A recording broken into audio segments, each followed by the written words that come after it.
Make It Loud Studios presents Improving Your Digital Marketing with John and Cliff. Now we're gonna go do this. Cliffy, good to see you again. You're wearing the same shirt that you wore in the last podcast. Yes, because we recorded it minutes ago. We did. Yes. Happy 4th of July to you. Thank you. Even though it's not the 4th yet, Nope, it is it's only the 3rd. Third and a half. Third and a half? Yes. Really? And, good luck to all you people out there that still have all 10 fingers. Saturday, you may wake up differently. Yeah, well, hopefully. No, we don't want to wish that kind of evil Oh, I don't on wish her. it. No. We want everybody to have 10 fingers. We're in the and South, though. Things 10 happen naturally. toes. It all begins with, here, hold my beer. It really does. We're here. Here's a gummy. I'll bet that's in your future for tomorrow. I can't confirm or deny. We can't confirm or deny that. I understand that. Hold my beer and we'll see what happens. Yeah, sounds like a good time. Sure. You got some festivities going on for Not any tomorrow? I'm looking forward to. I say that out loud? You really did. Oh, well. Sorry, dear. The good news is this podcast will be released after the 4th. Exactly. So your guests aren't going to avoid you for tomorrow. That's exactly what's going to happen. Maybe we can send them the copy of the tape early. I might. Who knows? We'll see how it goes. So, Cliffy, there are that's a tough turn there. Yeah. So That's a tough segue. So, Cliffy, there are lots of ways to lose money in digital marketing. Oh, my God. Are we talking about that again? No, We are. I know. Well, I mean, here's the thing. 75%? What do you think? 75% of the people who come into our shop have been ripped off? Yes. At least? In fact, that's why people come here. We have a storefront. For those of you that don't know, we're over on Georgia Highway 20, north of Atlanta. We're here now. I don't know that I've ever seen. Well, actually, back in the day, there was one other web design company. There was way one. down the street. Yeah. They Started with didn't an last X. long. Yeah, they. That's the only other web design company I've ever known to have a storefront other than ourselves. I walked into that one, and the guy came out barefoot. Really? He did. It was a little guy with a beard, and he was barefoot. And I'm like, I'm out. Yeah. I don't want to see your feet. Maybe he was grounding. Maybe. I don't know. He didn't Back in seem the too day, grounded. no, he didn't seem too grounded. No, But he seemed pretty much floating around the atmosphere somewhere. So yeah, about 75% of the people who walk through the door have experienced some level of fraud in the industry. And honestly, it pisses me off. I got to say it that way. It I- really does. I feel you. It's do you know why? I mean, at least for me, you see, small business owners oftentimes are not just made of cash. Sure. Especially in this economy, the last 4 years or so, 4.5 years. Yeah. It's just not a lot of extra money floating around. Sure. So when you entrust money to a digital marketing agency to go do something for you, and they just don't, that's sad. It does hurt my heart. It really does. And it makes me want to do more for them, even though we're already very, very aggressive in the way we approach our SEO, for instance, certainly our web design, all of that. We want to do right by people because Absolutely. that's just good business. Yep. Well, today we want to talk about fraud and how to lose money. We've talked about it from a digital marketing perspective, investing in the wrong things. We covered that already. But there are other ways that digital marketing agencies tend towards fraud, and we want to kind of at least alert you to these things so you know what to look for. Right.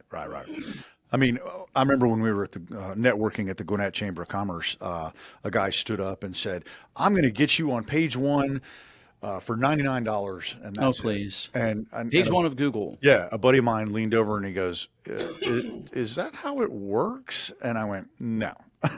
I just went, "No." It was interesting because, I mean, we see people, and that's a good tip right there, the starting tip. If it sounds too good to be true, it is. It really is. There's no maybe it is. It's absolutely too good to be true. Yeah, I mean, so much of the stuff you see, I mean, for us, somebody walks through the door and we've talked about this, like what does a website cost? Right. And if you go to Google and you look at the paid ads, you think a website costs $199. Right. And it might, but it might have been built by a Labrador. Or in another country with some guy under a desk. But under a desk? Under a desk. That's where they keep them these days. Other countries? So you don't know what you're getting, and most of the time those kinds of things just if you even get what's what you've been told you're trying to buy, it's going to underperform on the other side of it as well. Anyhow, but generally, when people walk through the door, they kind of don't have any concept of what a website costs. So I will tell you, the average person spends roughly between $3,200 and $3,500 on a website for a small business. For us. Yeah. I mean, the average around Atlanta is a lot higher than that. No question. Yeah, it starts with a 5-page WordPress website for professionally designed around Atlanta. It's about $5,000 to $8,000. And there are people down the street who we know and love, and they won't talk to you for under 10. Right. And we've decided also that people think a website costs what they first heard. Sure. So, if somebody said, hey, I just bought a website and it cost me $500, you go, and they walk in and we tell them, hey, well, that's $3,200. They're like, oh my gosh, that's ridiculously expensive. Right. And then if on the other side of that, they walked into one of the other agencies and talked to them first and it's $10,000 and I come in at $3,200, I'm the savior. You're looking good. So it's very hard for people even to have a sense of what things cost, much less what's going to work. Right. So let's start here. Let's talk about websites first. Where's the fraud in websites? Well, a lot of people overpromise and underdeliver.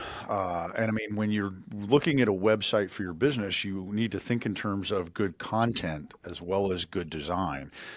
There's a lot of folks out there that make things pretty, but not functional. I would say a lot of DIY websites check the box for, yes, we have a website.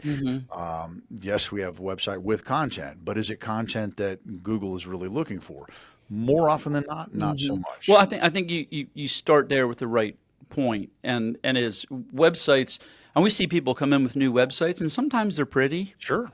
But they're in the wrong platform. Yeah. If you want to go market your website and market aggressively, you don't want to be in a DIY website platform. I had somebody recently who was, what did they do? I have to think about that. I want to say landscaping, but I don't think that's right. They wanted SEO and they had a GoDaddy website. And I was even kind of shocked that was still around. And it was honestly the best GoDaddy website I've ever seen from a pretty standpoint. Yeah. And GoDaddy has a lot of good things going for it, but their websites, the ones I've tried to rank on Google have just not flown. Yeah. I mean, and even in mildly competitive industries, they just don't index well. They don't, and they don't rank well. So if you don't need digital marketing, if you don't really need marketing, your website's never going to be a marketing tool. Go have one developed or go do one in a DIY platform. Or there are people out there who consider themselves real good and educated web developers who are doing websites in these DIY platforms because generally speaking, they're reasonably easy to use compared perhaps to WordPress. You don't have to be a coder. You don't have to be a coder, but they don't have the tools in them to go do digital marketing well. So ultimately, that's one place of fraud. I mean, I've seen people spend a lot of money on DIY websites. Yep. And it really is unfortunate when they come in and say, you know what, I'm ready to market my business. I have my website created and here it is. And I go to Built With and I look up the platform and it has your favorite DIY builder in there. And I go, no. Well, the other way I see a lot of people get ripped off is Fiverr or just finding a freelancer. And what's unfortunate is, I mean, and again, this is not a statement against those platforms. Fiverr is, you can find. You can find people who don't do the work anywhere. Well, right. Yeah. And that's a great point. But that's where a lot of people come in and they go, I've paid blah, blah, blah, thousands of dollars up front and they just ghosted me. And that we hear pretty frequently. That's the typical story. Somebody walks through the door of the shop and they're out $3,000 to $5,000. Yeah. And only have nothing to show for it. What was that one woman who worked with a freelancer? What was the name of that company that had just like the homepage and wasn't even finished? Yes. We talked about that, I think, in the first podcast where we had a lady who was doing website and SEO with a company. And ultimately, even the plan was wrong. Oh, yeah. She had a bad plan. I think she had a home-based business of some kind, and I'm trying interior design. Interior design. Yeah, that's what it was. And she had Was it catering? No, it wasn't catering. It was like a banquet kind. Oh, yeah, it was catering or catering business. Yeah, something like that. Doing parties and things like that. Yeah. right? And this web developer encouraged them to put both of those things on the same website, which was wrong. I mean, really bad advice. And then after 6 months, they'd only done a homepage, and the homepage was incomplete, did not have a logo, no additional pages on the website. And she's spending $1,000, $1,500 a month on SEO on top of that. Which was getting her nothing. And the page had no text on it, and little. Yeah. And what text was there was embedded in an image. And she talked to this lady and talked to her and talked to her and talked to her. And again, out, I think on the other end of it, like $8,000 or $10,000 when she came to see us. Wow. And by the way, nothing to show for it. No, I mean, right. absolutely nothing. Right. By the way, if you put text embedded in an image, Google can't see it, so therefore they don't rank it. They don't even recognize it, and it's just useless. It's useless. It's just a donut hole. It's an anchor, boat anchor. So that's generally what we see in websites and website design. Well, it's fun to say, and there's some truth to it. We joke about being a local throat to choke for having a retail spot, and in 16 years, I've had one guy come over from Six Flags to choke. Yeah, you were telling me about that. He was a pest control company, and we were doing SEO for him. We'd done the website, and I actually had just sent him a ranking report, so I knew his SEO was solid. He came flying in the parking lot, and I was sitting in the lobby, and he's a big old guy. And I saw the logo on the truck. Rod. I'd never met him. Name. Yeah, Rod. He Heck came of a in nice and he guy. goes, "I'm here to talk about my SEO." I'm like, "Okay." I said, "You Rod?" He goes, "Yeah." I said, "Okay, well, I'm Cliff. Sit down." And he said, "I've gotten 3 calls saying that they couldn't find me on Google." And I went, "Okay." And I was immediately suspicious about this. I said, "Well, okay, give me a keyword." He gives me a keyword. He's on page 1. Give me another one, blah, blah, blah. Page 1, page 1. We were on page 1 for almost every keyword he spit out, actually all of them. And so I said, "How we doing?" He goes, "Oh, yeah, that's good. That's good." Turns out he was getting calls from other SEO companies to try and get him to do SEO with them by saying, "Hey, we can't find you on Google." Well, I said, "Have you asked them what keyword they've used to find you?" And he said, "No, I didn't think to." I said, "Okay." So next time they call, ask that, because you're clearly ranking very, very well. At that time, we could get multiple listings fairly easily. And he was on page 1 for pest control Cobb County in 8 out of 10 spots. So he was really well represented online. So that, is another way that they'll try to get you. SEO companies, I'm going to shift gears on you a little bit without you knowing it. One way SEO companies will kind of hose you over, and they won't tell you this, is that, SEO requires a lot of content. Tons, yes. And so I said we're very aggressive in that regard because we don't have any limits on the content, the number of pages we'll build, et cetera. And we go all out, especially at first, to get you there on page 1. Well, a lot of companies will say they're aggressive, but they behind the scenes they'll say, "Well, let's just build 5 landing pages a month and call it." And so when they sit there and tell you to your face it takes 3 to 6 months to get results, and that's because they're not doing the work up front. Right. And it does seem like almost every SEO nerd, when they're asked, "How long does SEO take to get results?" It all seems like we're contractually obligated to say, "It takes 3 to 6 months to get your result." Nonsense. It depends on the industry. We've had websites ranked in Weeks. a week. A week, yes. We've had some. a coffee company, right? That was crazy. He had a $5,000 sale at like 6 days in. Yeah. And he tried to cancel on us. We're like, "Hold the phone. Let me show you some data." By the way, you got a call for a $5,000 sale right there. Did you close that? Yeah, I did. Yeah. Maybe SEO's working for you. Yeah, maybe I should stick with it a little. Yeah. And actually, he tried to cancel it week 1. He did. And we showed him some data on how the site was performing, and he was like, "Okay, let's give it a little longer." And so, I mean, we have an ambulance company right now that was ranking on page 1 almost within 2 weeks. We have our clients have calls by kind of month and a half to 2 months in. Yeah. Easy. Yeah. I mean, and I tell people, I can tell within a month if your site's going to behave and start climbing up the industry or, ranking well. We have a roofing company that's ranking for emergency roof repair in less than a month. Page 1 on almost every city. Yep. And he's got a lot of cities. Yeah, but that's the thing. I mean, with SEOs, again, and our philosophy is a little bit different. We're kind of pouring everything in up front, and we got a team of people who write content, and Yeah. they're educated and fast. Most of our staff have been with us for at least 7 years, so these guys know their stuff, and we pour all of that in up front because ultimately getting calls for the client so that they can pay back their SEO bill is kind of the priority, right? Right. So you want to be able to go do that. And again, SEO is a lot of work. We're talking about 1,400 words per page sometimes. Sometimes.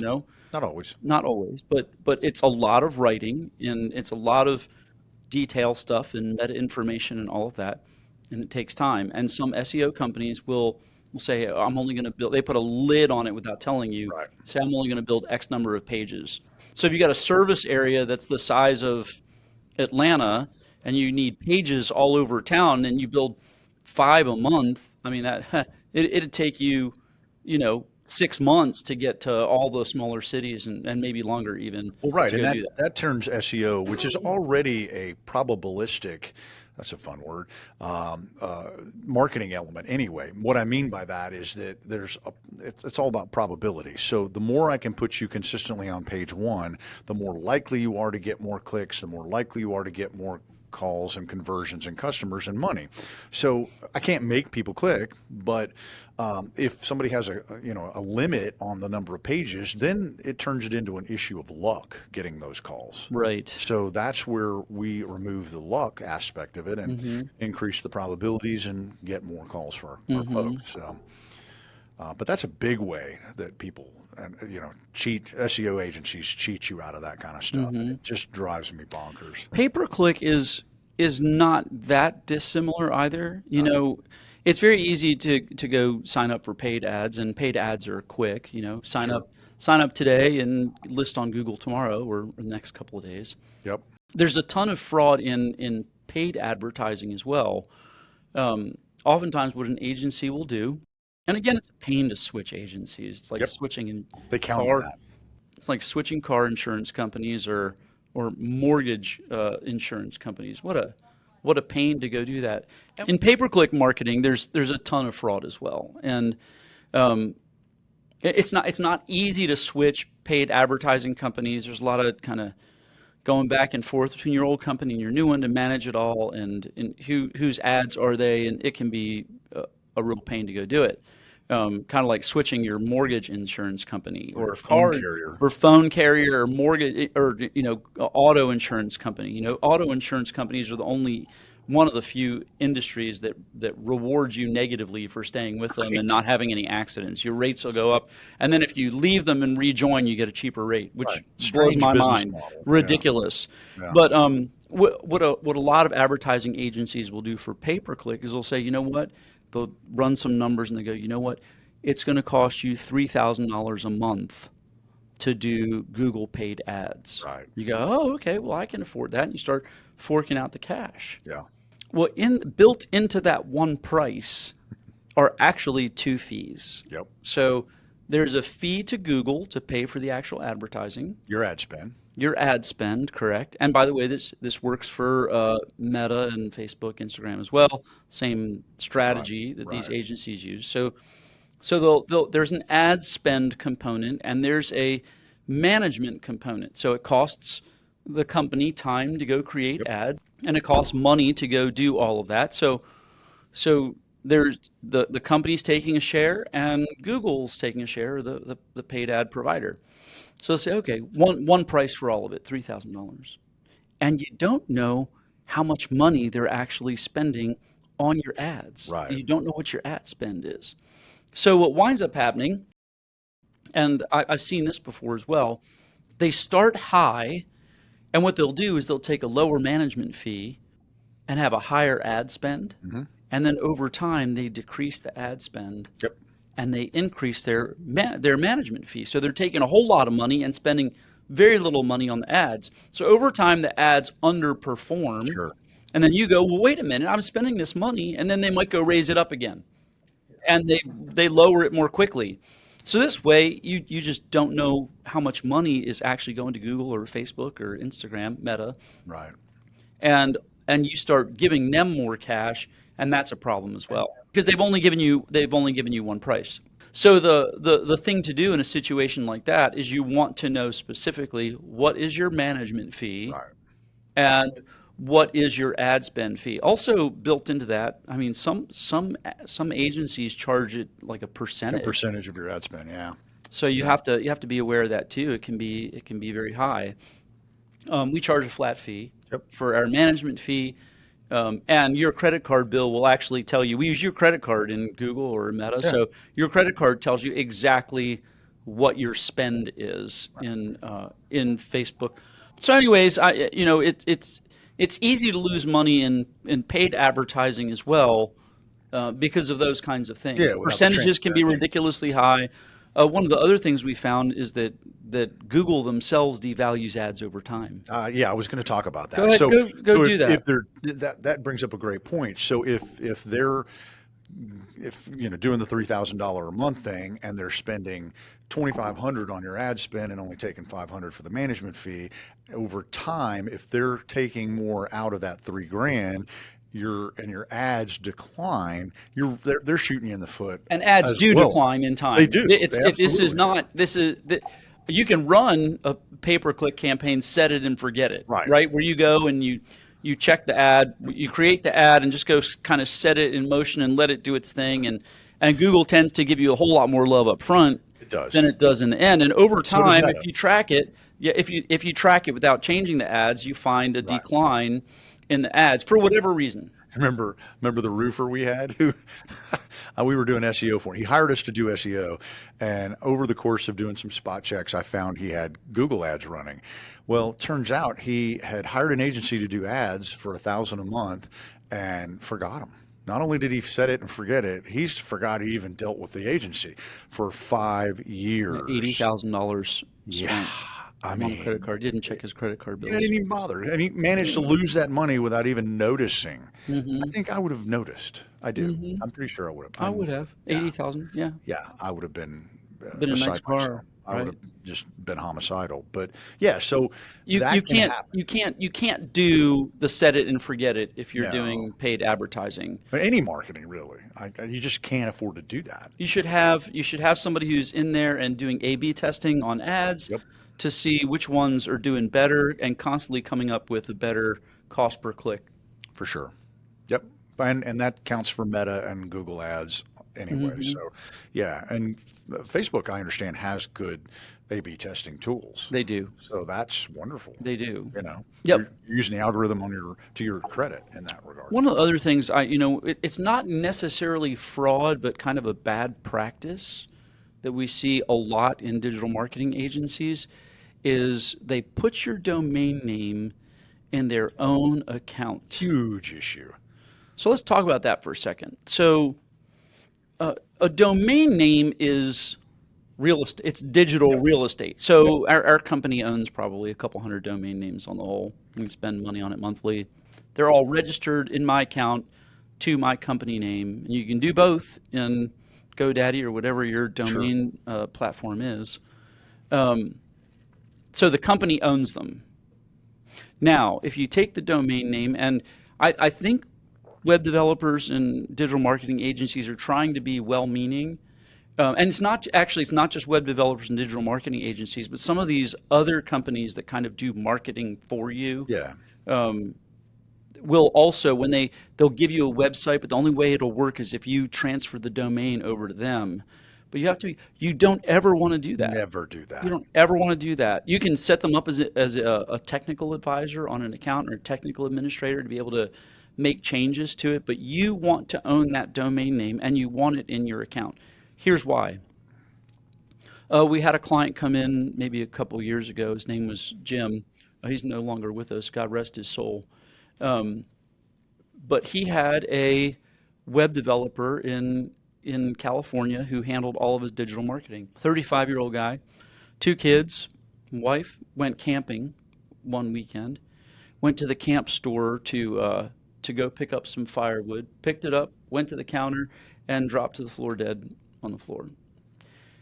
The domain name was in his GoDaddy account. Now the message there is don't go camping. Well, no, that's not true. Camping's wonderful. But but he held the keys to everything. Yeah, that's all. Now, most situations are not that drastic. A lot of people will go out of business. I mean, we're I think the oldest company in our county, digital marketing agencies, and the number of digital marketing agencies or website development companies or whatever it might be that I've seen kind of come and go is a lot. Yep. So if they own your domain name and 3 years down the road you go, well, I need to make some changes to my domain. I've got a new website, and they go, oh, well, my old web developer has the domain name. And what if sometimes they're not cooperative? Right. And there have been situations where it's taken us months to get control of a domain so we can just launch a website. Did we have to threaten violence? We usually don't. Okay. Actually, we don't ever do that, but it's a thought. It is a thought, but if they're on the other side of the world, I don't want to travel that far for it, Unless I'm there already. Well, you might be. But if the domain name is not accessible to you, and here's the thing: you can go back to the domain registrar and say, hey, I have this domain name. It can be pointed to your website. You can have email accounts under this domain name. Right. And when they go look at who legally owns it, it's your web guy. Yep. So if he's not interacting with you, he's not cooperating, whatever it might be, guess what? You don't have any legal recourse even. Yeah. Your SOL. And sometimes your credit card information is even you'd be paying for it. Ooh, bonus. And if it's still legally registered to somebody else, it's legally registered to somebody else. And getting it back is a problem. And to make matters worse, sometimes you have to wind up doing a like mid-run domain change. It's awful. So you've been in business for 10 years and you've had the same domain, and you decide you want a new website, and you no longer have access to that domain. You have one choice. It's get a new domain.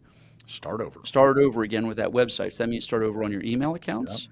Means start over on your business cards, SEO. On your brochures, on SEO, on absolutely everything. And the length of time you've owned a domain matters. It's part of the search engine algorithm for Google. So if Google tends to favor businesses that have had a domain registered with a solid website on it for more time. If you've got a domain name that's brand new, often tougher to go rank a website. So if you don't own your domain name, it's not in your account, there can be significant problems down the road, because again, the domain name is your company's or your digital real estate, something you should own and you should manage in cooperation with your web company, but you want to be able to own that. How do we deal with the domain names? Yeah. Okay. Client always has the information. Right. And we have redundant backups on all of that stuff if a client ever needs it. Sure. Also, in our company, multiple people have access to those kinds of things. So if something happened to me or happened to Cliff, or the both of us were in an airplane and Don't wish that on fell me. out of the sky. Or fell out of the airplane. There are still people in our company who could assist in a situation like that. Well, we'll buy domains for our customers, but it's in their name. It's in their own account. And their own credit card. And their own name, their own credit card. It is legally registered to them. We don't own it. And, even when we build websites for people, and, we'll be happy to train them on, how to make edits and all that. I tell them point blank, look, any vendor, including us, give us our own login. You have your login. Keep your login for now and ever, and give any other third-party vendor that needs to be in that website their own login, just for security's sake. Because if the relationship goes south, you can always go in and delete their user access, and you keep yours. So, and the same is true of a website as well. So if you want to go do edits on a website, you want to have access to that website. You don't have to go back. That can happen sometimes too. We'll have a client come in that has a WordPress website that's good enough to optimize. We say, okay, we'll need access to that website, and they go, ruh-roh. Yeah, Yep, a lot of problem. people don't know how to do that. But, they don't. and we can walk them through that. Well, worse yet, they not only they don't know how to do it, they don't have the login credentials to the site. Right, They don't have that's the administrative access to it. Yeah. So they can't give it to us, and it winds up being problematic too. So you want to make sure that you have login access to your website. You want to make sure you have login access to your domain, and it's really under your control. And hosting. Yeah, got to have access to your hosting too. Yep. Because we can get in the website up through hosting. Yep. So that'll work. But yeah, that's a big problem, to own your own stuff. And people ask us that all the time. Do we own it? Does a customer own it? The customer owns it all, 100%. Always. We don't want to own any aspect of your business. We just want to help you make money. Yep. And there are some companies also who do graphic arts in terms of logos. Sure. And they may do the logo and sell it to you and you paid for it, but they may still have rights to it and you have to buy back the rights for the logo. Yes, it's bizarre. That's a nightmare. It is really bizarre. I didn't know they kept that. Yeah. I didn't know that was a thing. Yeah, it is a thing. So you got to be careful in those kinds of situations too. Make sure you own everything you go invest in. Right. I'm just trying to think of the other ways that people get ripped off. Those are the biggies. Those are the biggies right there. I mean, from an SEO standpoint, I mean, people under the 3 to 6 months for results umbrella typically wait for 3 months before, and that's when they realize, hey, I'm not getting any results here. So I think that's one of those things that I even tell people, look, hold us all accountable, show evidence, and I have no problem giving people evidence of not only the work that we do. I talk to people about how to understand how much work is going in behind the scenes. You log into your website, you see that you started with 8 pages and now you see that you have 50 pages or 100 pages or whatever. That's evidence that the SEO team is doing stuff. Look at your site and see about internal links and pages and videos or whatever. I mean, you should see your website evolve and change. And I tell people point blank, once they hand me their website, I say, look, if they want me to rank it, I say, understand that we're going to need to make changes to your site in order to improve your visibility.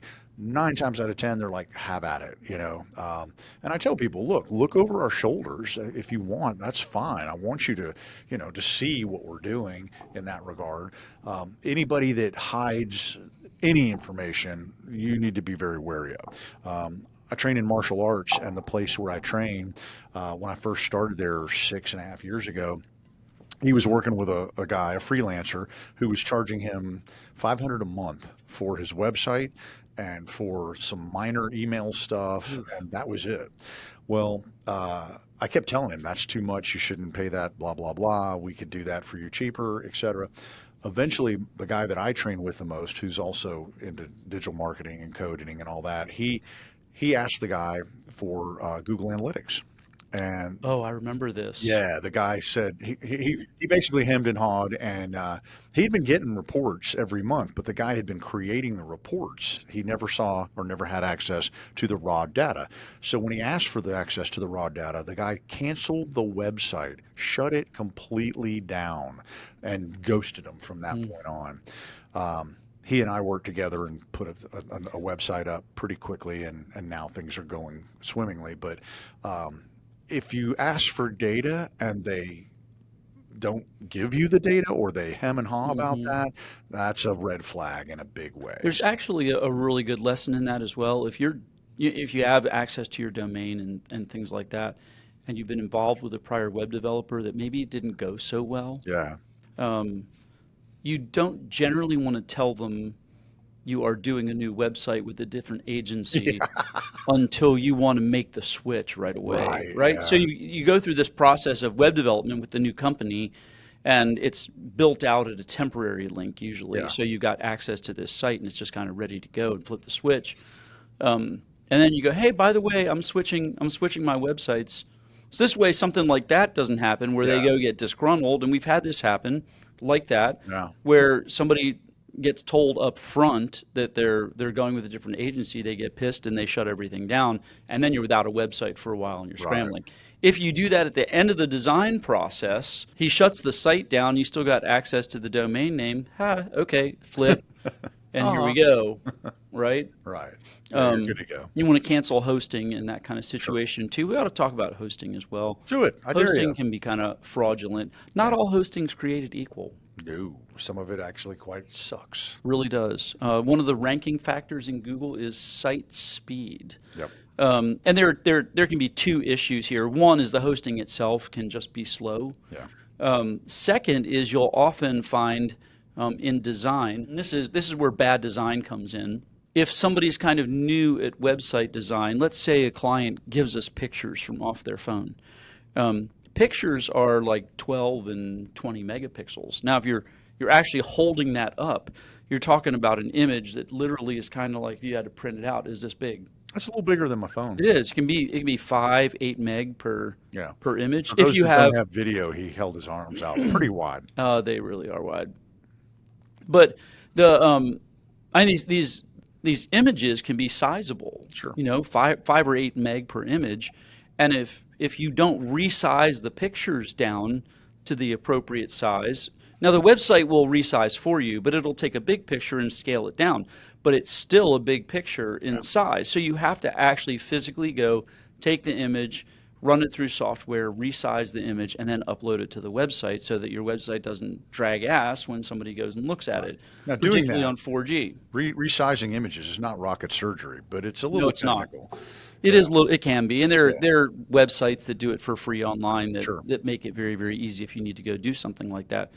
But if you've got 10 of those images on a site, or you have a gallery page, remember that everything gets loaded up on a page before the browser displays it. So the bigger the file sizes, the longer it takes, and that can impact a website when it displays on a browser. And that can bite you in SEO as well, because like you said, the technical aspects, there's 3 aspects of SEO: on page, off page, and technical SEO. And technical SEO means how does your site perform in browsers, on the phone, because 63% of all searches are done on the phone. If your site doesn't load particularly well in under 3 seconds, actually it's more like under 2 seconds now, that's a big ranking factor, and you're probably not going to land on page 1 very easily. And that can be bad site design, right? That can be people inexperienced with pictures or video, having a video that doesn't come from someplace else like Vimeo. That can be the issue, or it can be hosting. Not all hosting companies give you fast speeds. So we resell hosting for $60 a month, make a little bit of money on it, to pay for our time and maintenance and things like that. But sometimes a client will come and go, I can get hosting for $3.99. Yeah, you can. Okay. And it generally just doesn't go well. And when it doesn't go well, they can't call us. That being said, there are also hosting companies that sell digital marketing as well. Use quotes on that. I did. Okay. Some of these things fall in the category of snake oil. I'm aware of one company that sells a product. It's like Traffic Wizard or something like that. They go, hey, we're going to get you more traffic to your website. They sell it for $69 a month. That much, huh? What they do is they take out a Google Ads account for you. Oh, so they put $39 in it, and they keep $30. Is that a day's worth of ads? That's probably not 2 clicks. Yeah, right. So will it get you more traffic? Maybe 3 or 4 more clicks. If you're lucky. Yeah. So, and again, you go, well, they're not making much money on it. Oh, you want to bet? Because the bar's low. So like $69, somebody goes, oh, I can do that, and they pony it up and they put it on their credit card, and they run it ad nauseum for the rest of their lives and forget about it. And this company is taking in hundreds of thousands or millions perhaps clients that kind of do this at $30 a pop. Is that a revenue generator? Oh yes, sure. Over time, because the sheer number they actually have. So you got to be really careful about that. There's no magic bullet for digital marketing. You have to remember that. If somebody says to you, I can go do this for, I'm going to tell you, is under $1,000 in digital marketing. That's probably the magic number. For what? For paid ads or SEO or paid ads or anything. The average cost of SEO is about $1,000 a month. Local SEO. For local SEO. Yeah. Yep. Generally speaking, paid ads, we call a pay to play number, right? If you're not investing in most situations, if you're not investing $1,000 a month in ad spend, you're on page 3, and you might as well just throw the money out the window. That's useless. So, But I mean, what we tend to do is it depends on the industry and the competitiveness of the industry. So, if when you come in and talk to us or just call us and whatever, we'll be happy to tell you what a competitive budget would be, because it does change. I mean, that septic guy, that septic guy. Yeah, we had a septic guy come in, and we'd done a site for him back in the early days. We were doing paid ads, and I can remember he came in and he spent $1,800, and he did it for about a year and made all kinds of money. He went from like one septic crew to 8 overnight, exploded doing this, and it was good money for him. He's charging $8,000 or $10,000 to put in a septic tank. He's spending $1,800 on marketing, and he's making a mint. And he made enough money to shut down the company, which he did maybe a year or two later, moved to some Caribbean island for a while, divorced his wife, and lived high on the hog in paradise for a couple of years, abandoned the business, and then came back. And said, hey, I want to do my website again. I wanted to do septic stuff. And he married this woman who was just mean. Yeah, she was hateful. She was hateful. Yeah. And he said, well, here's my $1,800. And go, well, I'm sorry, that doesn't work. Well, why not? Well, now people are spending $2,400 in paid ads. It was $1,800. Now the right budget is $2,400. So I only want to spend $1,800. And I'm like, well, it's not gonna make you money. Yeah.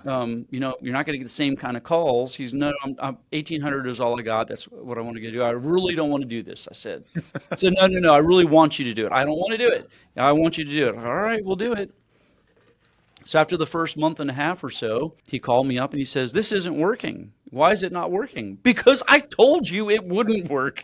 You were at $1,800. Your competitors are at $2,400. That's the solution. And you know what? I think that's a differentiator for us too, because that's one of those, that's a perfect example of, we're going to give you our best recommendation and our best feedback and our experience and our knowledge. But at the end of the day, you have to make the decisions whether you're going to listen to us or do your own thing. It's really true. When you do your own thing and it doesn't go well, you can't tell us that we didn't tell you ahead of time. Yeah, I mean, if you want to shoot yourself in the foot, and there are times clients will want to go do something on their website.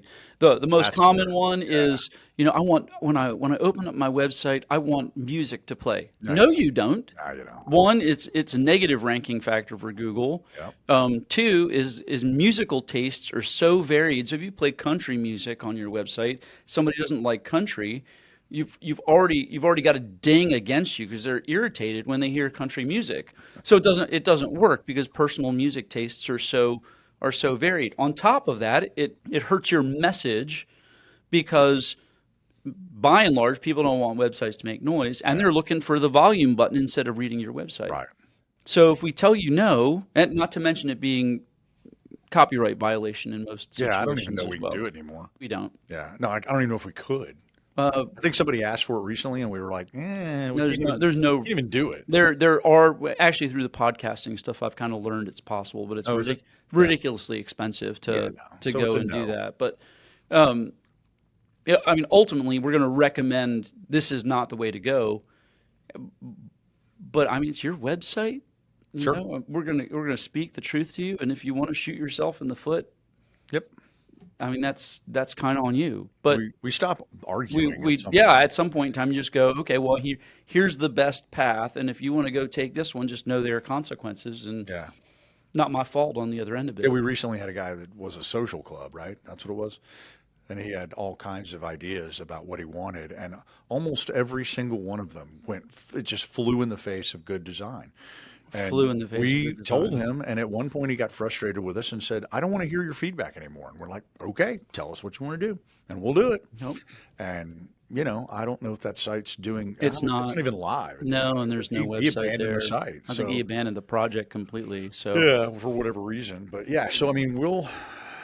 and I think I say that's a differentiator because there's a lot of companies out there who will just say, yes, yes, yes, yes. It's a great idea when it's not, and they won't tell you the truth. And that bothers me. Because I think, good relationships, of course, are founded in honesty and truth and all of that. And we can agree to disagree. That's fine, because a lot of web design particularly is subjective. SEO is not as subjective by any stretch, because I've been dealing with the algorithm, all the algorithms of Google for all this time, sneaking up on 20 years now. Whereas I don't expect anybody, that isn't wrapping their head around constant SEO stuff to understand all this stuff. That's fine. I'm happy to teach you as much as I can, but a lot of people just, you start talking about SEO and they glaze over, and I get that. It's boring stuff for a lot of people, but at the end of the day, it's something that's important because it can make you a lot of money. So that's, I'm going to shoot straight with you, and not try to sell you something that doesn't make sense. I know you like to say we don't sell disappointment, and we don't, because we like to sleep well at night. So, absolutely. Last thought was this: if if you're going to go to somebody and have a website design, look at their portfolio. Yeah. Make sure their websites meet design standards. Do a little research on that before you go do it. Yeah. Because often 3/4 of the websites that we see clients bring in are not up to modern design standards. No. And look for case studies. Ask them, tell me about a win. Tell me what you learned from a loss, that kind of stuff. Interview them like you would anybody else you're going to hire. Yep. That's fine. I never shy away from those kind of questions, because I invite them. I enjoy them. That's fine. Find somebody who's been in it for a while. Yeah. Although there's not a lot of longevity in our particular industry, I don't think, to find a digital marketing agency that's been around for 20 years is pretty unusual. That is. And I listened to a webinar not too long ago, and she was presenting, and she's like, I've been doing SEO for 7 years. I'm like, that's cute. And I mean, ask her what BB code is. Right. Yeah. For those of you who don't know, that's a very, very old thing in SEO and web design. So yeah, I mean, and I'm sure I'm not sure that ever worked. I'm not either. Well, we did some backlinking with that crap, but in the days you could get away with it. But and she had some really good ideas. I'm not saying she wasn't smart enough or intelligent enough. She just it was just funny. You want somebody with a track record of success. Yeah. The sadder part of digital marketing is that the barrier to entry is low. So if you've got a computer, you can kind of do it. That's how I got into it. That's how I got into it also. Back when websites were new, but actually having that equipment and knowing what to do with it are two entirely different things. For sure. So yeah. I think that's it, man. I think that's good enough. Yeah. I think their heads are full. We should probably stop so. They got deer in the headlights looks. I appreciate them holding their questions until after. That's very good. Yeah. So call us 678-325-4007 or makeitloud.net. Look us up, and if you have questions or need a consultation, again, as we say all the time, consultations are free. We'd be happy to talk to you, whether you're local to the Atlanta area. If you're local, we'd love to meet you face to face. We try to make that a priority for all of our clients who would like to go do that. If not, Zoom is our way to go do that, and we can work with you just as effectively if you're anywhere in the United States. So we'd be happy to know you. The magic of the internet. Yeah. All right. Have a wonderful afternoon. Well, thank you. You too. Thank you for listening to the Improving Your Digital Marketing podcast by Make It Loud. Be sure to follow, subscribe, and download wherever you get your podcasts. To hear other episodes, visit www.makeitloud.net and be sure to follow us on your favorite social media platform. The views, thoughts, and opinions of the guest on this podcast are their own. The information contained in this podcast is for general information purposes only. The Improving Your Digital Marketing podcast is produced in studios in Atlanta, Georgia.